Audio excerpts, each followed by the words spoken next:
할렐루야. 오늘도 예배 자리에 나오신 성도님들을 주님의 이름으로 축복하고 환영합니다. 우리 함께 기도하며 예배 자리로 나가도록 하겠습니다. 함께 기도하겠습니다. 하나님, 오늘도 이 새벽에 우리가 주님의 사랑을 우리가 경험하길 원합니다. 우리를 끊임없이 사랑하시는 그 사랑 앞에 저희들 모든 것을 내려놓으며 그 사랑 앞에 우리가 나가기 원합니다. 우리 메말라버린 심령들이 있다면 하나님 주의 사랑으로 충만하게 하여 주시옵소서. 주님의 사랑이 모든 두려움을 떠나가게 하는 줄로 믿습니다. 주님의 그 온전한 사랑이 우리를 새롭게 하시는 줄로 믿습니다. 이 시간 온전히 주님의 사랑 가운데 거하는 예배의 자리가 되게 하여 주시옵소서. 감사하며 예수님의 이름으로 기도하옵나이다. 아멘.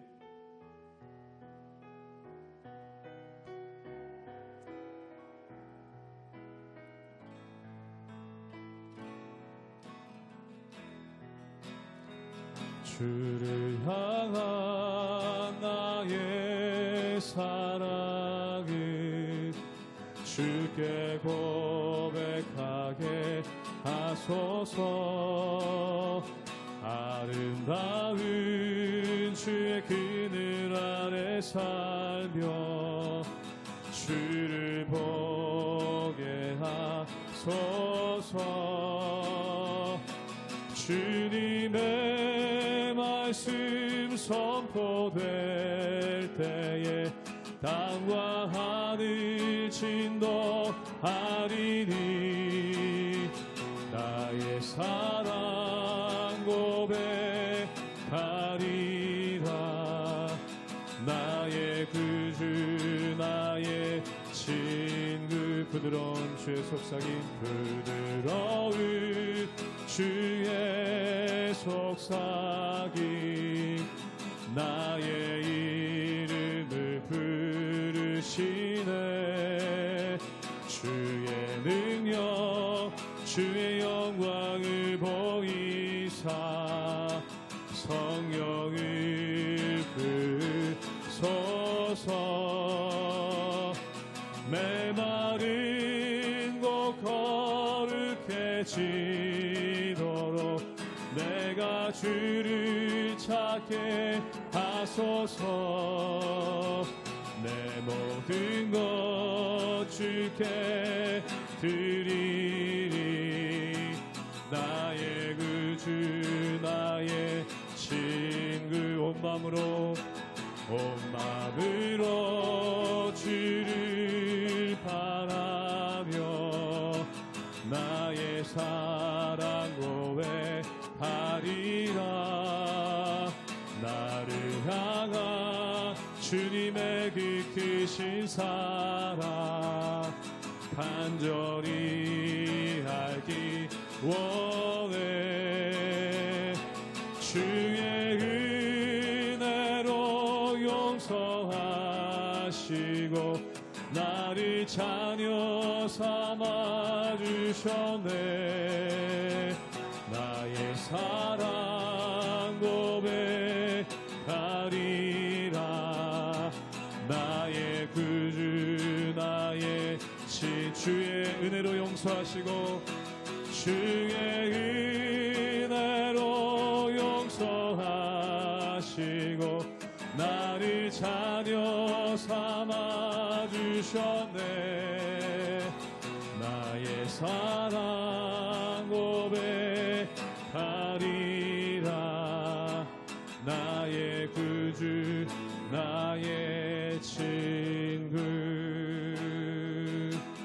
내 주 되신 주를 참 사랑하고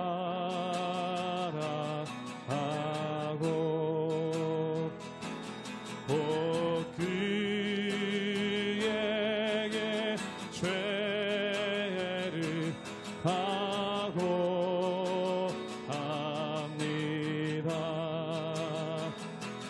그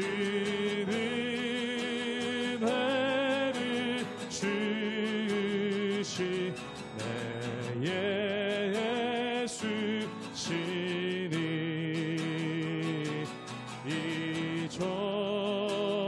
이전보다 더욱 사랑합니다. 주 날 사랑하사 주나 사랑하사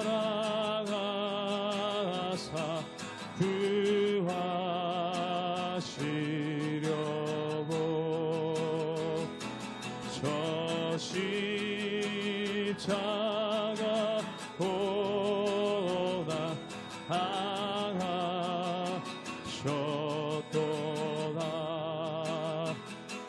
그 가시관 쓰시 내 주 배우니 이전보다 더욱 이전보다 더욱 사랑하니 그 영광의 나라 들어가서 그 영광의 나라 나 들어가서 그 풍성한 은혜 그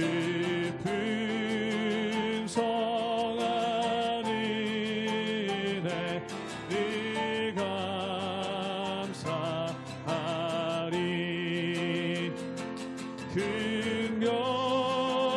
긍휼과 쓰고 나 찬송할 마 이전보다 더욱 사랑하니 긍휼과 쓰고 긍휼과 쓰고 나 찬송할 마 이전보다 더욱 이전보다 더욱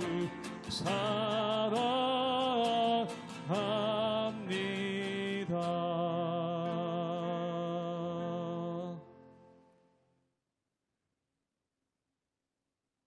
할렐루야. 하나님의 은혜와 평강이 우리 모든 성도님들의 삶 가운데 있길 주님의 이름으로 축복합니다.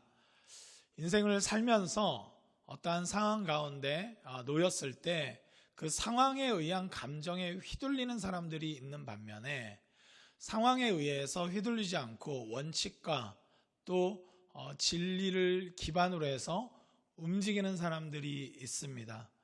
신앙에 있어서 정말 신앙인의 모습은 무엇일까요? 상황에 휘둘리면서 감정에 요동치고 감정에 의해서 자신의 행위를 결정한다면 하나님을 진실로 신뢰하는 믿음이라고 볼 수 없는 것 같습니다. 상황을 넘어서 진리 대신 하나님을 신뢰하면서 걸어가는 것, 그것이야말로 진정한 믿음의 삶이 아니겠습니까?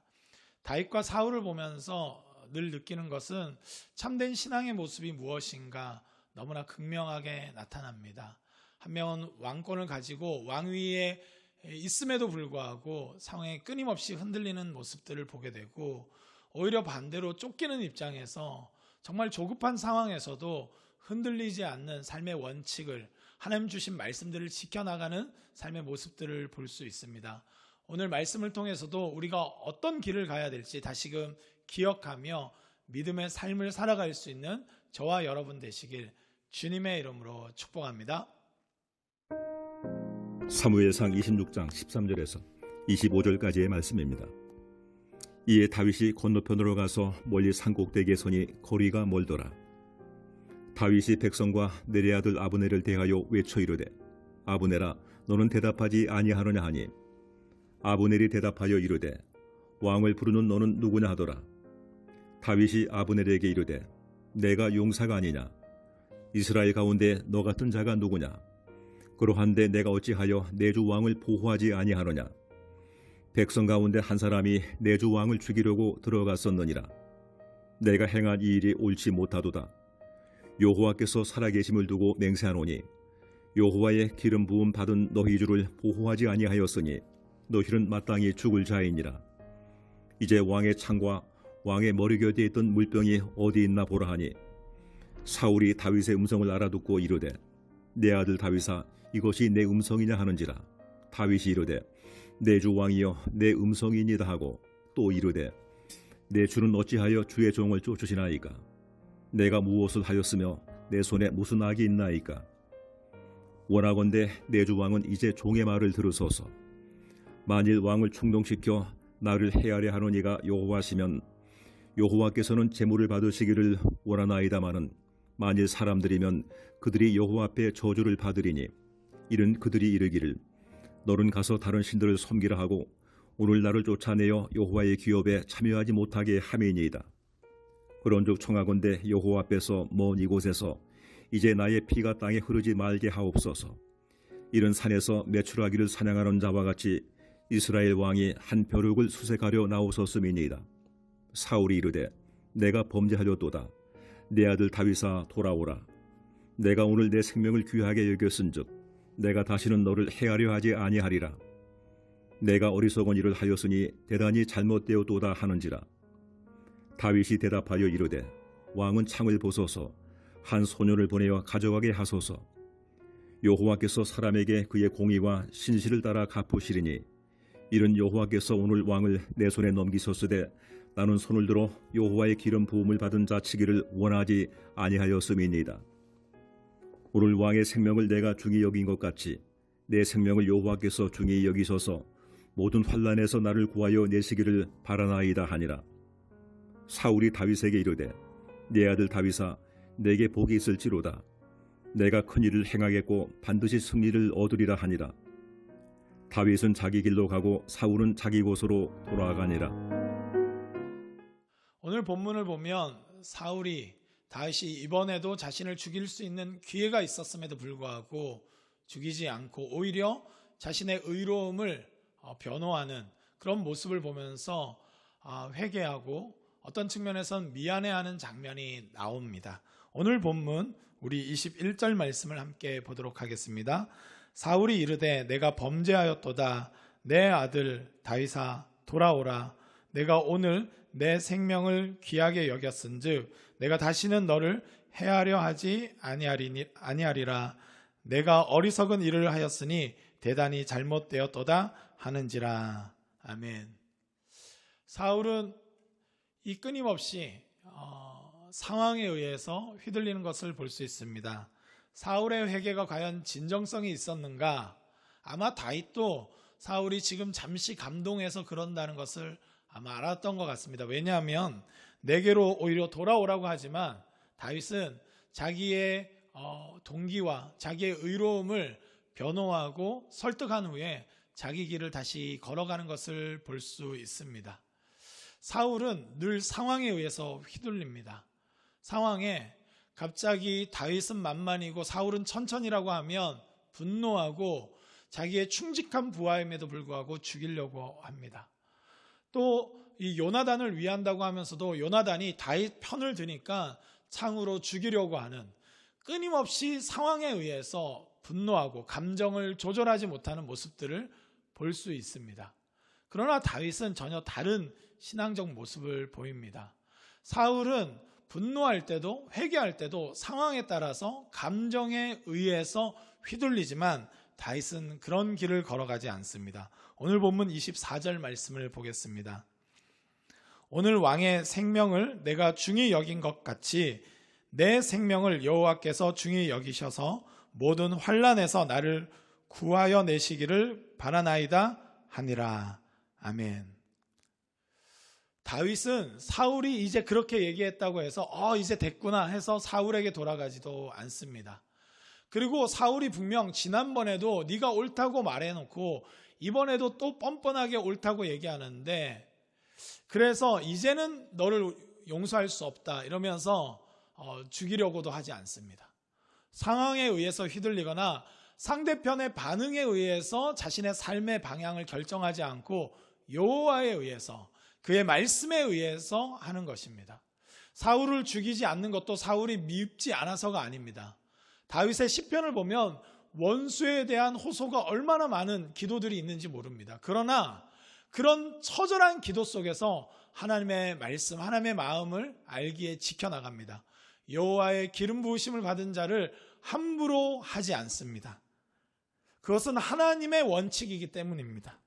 오늘 또 나아가서 이렇게 선대할 때 여호와께서 혹은 자신의 생명에게도 이렇게 선대하실까 하는 하나님을 기반으로 한 원칙과 삶을 드러내는 것입니다. 우리의 삶은 어떻습니까? 상황에 의해서 요동치는 감정에 의해서 분노를 주체하지 못하고, 또는 회개할 때도 또 분위기에 의해서 회개했다가 또 일상으로 돌아가면 똑같은 삶을 산다면 그것은 진정한 신앙인의 길이 아닙니다. 이 중고생들 보면 수련회 한번 갔다 오면 막 거룩한 삶을 살 것처럼 결단하지만 한 2, 3일만 지나도 예배 태도가 또 돌아가는 것을 모습을 보게 됩니다. 그것은 진정으로 하나님의 말씀을 경험한 것이 아니라 분위기, 상황에 의해서 결단했기 때문입니다. 상황이 아니라 하나님의 말씀에 의해서, 하나님에 의해서 결단하면 어떠한 분위기와 상황에도 불구하고 예배를 예배답게 드리게 되고, 누군가를 사랑하는 일을 진정으로 사랑하는 그 원칙에 의해서, 말씀에 의해서 살아가는 모습을 볼 수 있는 것입니다. 신앙의 진정한 성장은 어디 있습니까? 상황에 의해서 울고불고 기도하는 것이 아니라 하나님의 말씀에 의해서, 원칙에 의해서 걸어가는 그 믿음에 의해서 진정한 성장이 있다는 것을 볼 수 있습니다.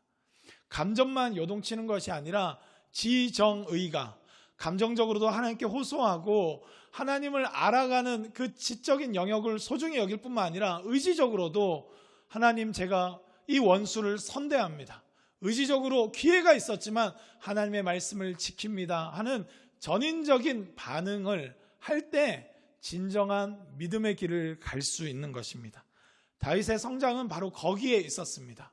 다윗은 상황에 의해서 요동치는 신앙이 아니라 말씀에 의해서, 하나님에 의해서, 진리에 의해서 그 원칙을 지켜가며 하나님께 호소하며 기도하며 하나님의 일하심을 기다리며 나아가는 진정한 신앙인이었습니다. 저와 여러분 또한 그러한 믿음의 길을 걸어가기를 원합니다. 우리를 바라볼 때 상황에 의해서 감정적으로 반응하는 신앙인의 모습을 이제는 벗어버리고 진정으로 진리의 말씀에 의해서 상황을 뛰어넘어서, 감정을 뛰어넘어서 하나님 앞에 의지를 드릴 수 있는 저와 여러분 되시길 주님의 이름으로 축복합니다. 기도하시겠습니다. 사랑의 주님, 감사합니다. 하나님은 결코 이방의 모든 신들처럼 요동치거나 감정적으로 행동하거나 말도 안 되는 것을 요구하시는 분이 아니라 진리대로 선하신 그 성품에 합당하게 우리를 미쁘시게 그렇게 사랑하시고 그렇게 대해주신 분이심을 기억합니다. 우리 또한 주님을 닮아 진리의 말씀을 따라, 하나님의 성품을 따라, 하나님의 마음을 따라 상황에 요동치지 않고 하나님 원칙을 지키며 하나님이 기뻐하시는 일들에 헌신할 수 있는 저희들이 되길 원합니다. 주님, 저희들을 붙잡아 주시고 은혜로 함께하여 주시옵소서. 오늘도 여러 상황 가운데 노출될지라도 그것에 요동하거나 흔들리는 자가 아니라, 사람의 말에 의해서 휘둘리는 자가 아니라 하나님의 말씀과 하나님의 인도하심을 따라 나아갈 수 있는 믿음의 사람으로 살아갈 수 있도록 저희들을 붙잡아 주시옵소서. 오늘 하루 가운데도 주님께서 동행하여 주실 줄 믿습니다. 주님만을 의지합니다. 주님만을 찬양합니다. 오늘도 우리의 진리 되신 예수 그리스도의 이름으로 기도드립니다. 아멘.